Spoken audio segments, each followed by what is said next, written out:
as you are probably aware, the ringgit has had a pretty good run over the past couple of weeks. It has strengthened pretty well from nearly 4.8 to 4.4, almost a 10%, right, difference.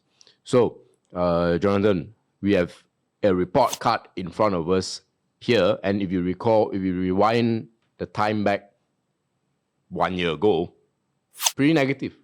Yeah. Right? GDP growth is rubbish. Yeah. The usual politics, the ringgit, and all of that. But today, things are quite different. Yes, exactly. So you can see that their report card is actually very, very good. 1 year ago, GDP growth was around 2.8%. Right now, it's about The estimate estimates, is about 5.8%. And this is like more than double. It's better than China. And better than China, yeah. Yeah, exactly. Inflation is going down unexpectedly. Unemployment rate also is dropping. Theories, that one is going up. That one is normal because, as time goes by, more people will actually want to come to visit or even travel around. But most importantly is the ringgit that is strengthening. So I think that's the main key lah. But I think also have to do with the US cutting rates, potential cutting rates. So that kind of helps them to strengthen a little bit more. And also your industrial production index is also improving. Now, the few key reasons why they are improving, right? So number one is the FDI. I mean, you can see that there's a lot of data center coming in.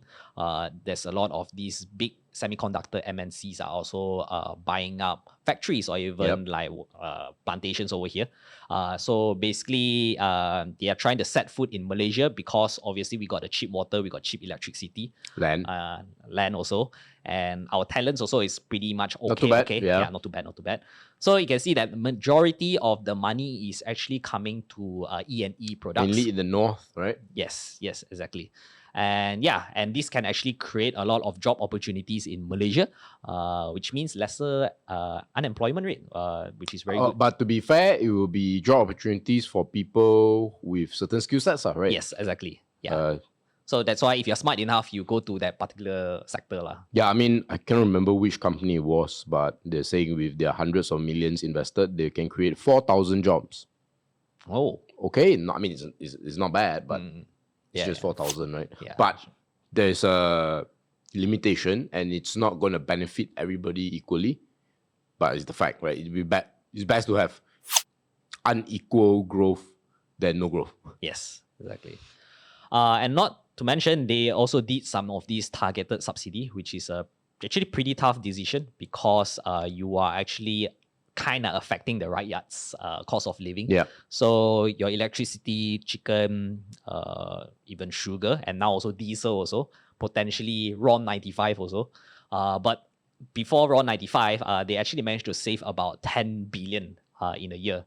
Quite a big sum of money that they can actually use to actually maybe redistribute back to the B40 people, or maybe even to improve the education segment or even healthcare if they want to.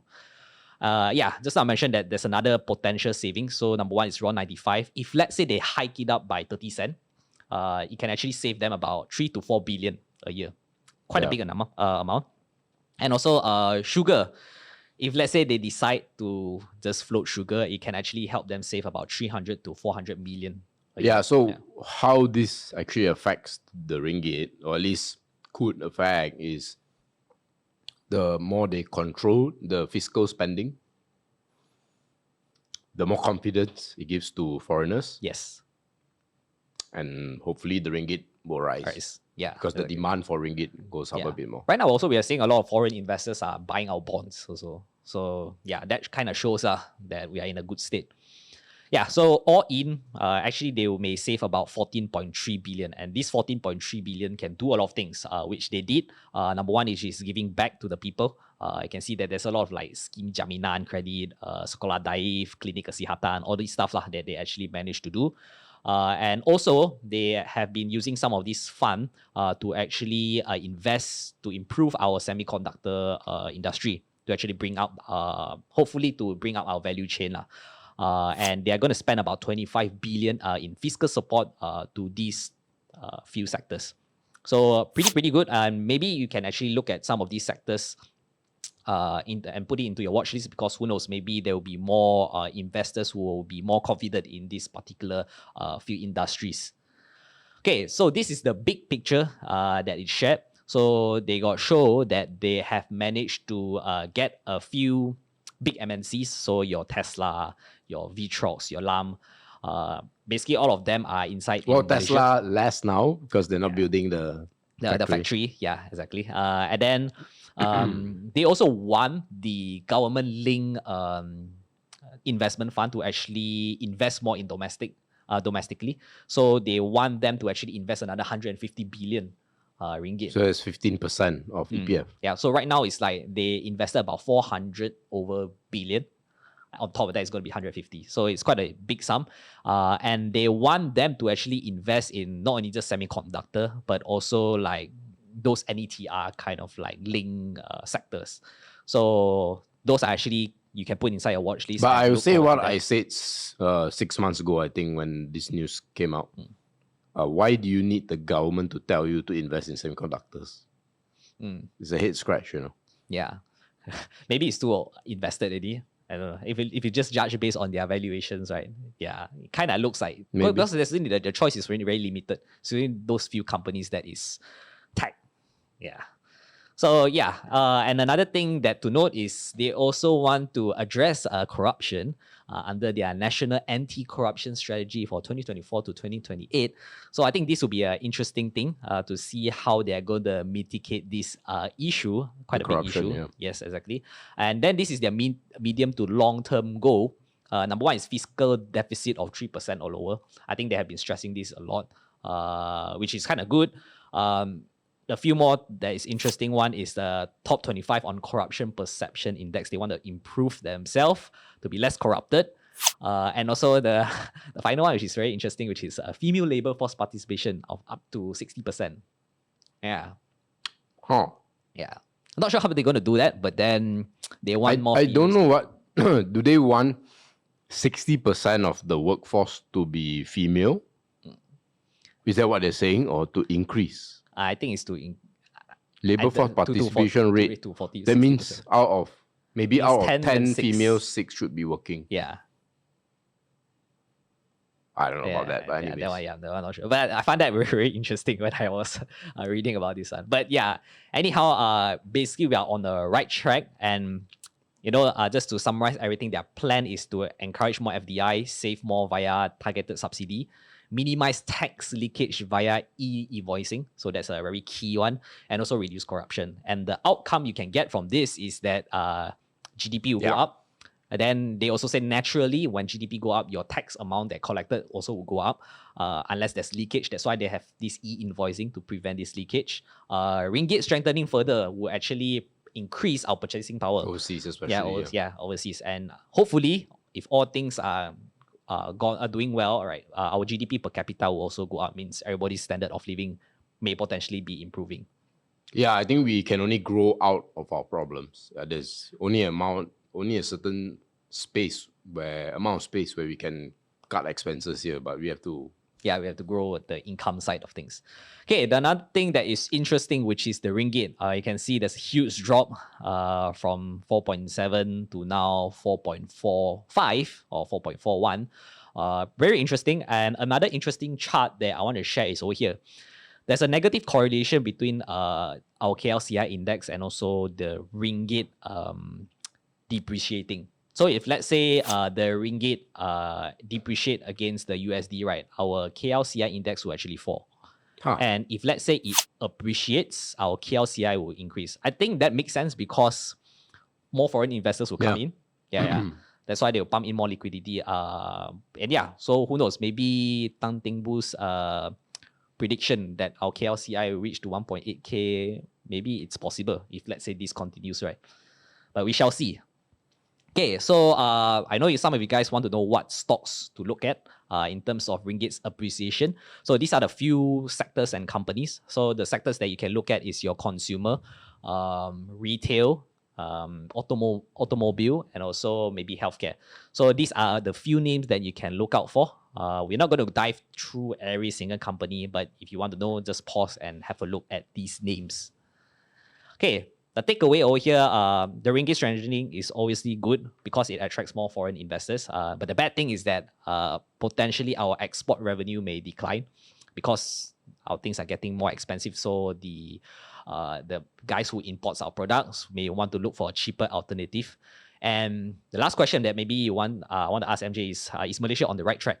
I think so far, yes, I would say. Not in everything. Of course, people say things should be faster. Things always should be faster.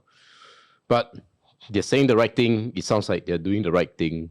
As far as economy is concerned, everything else, I have no comments.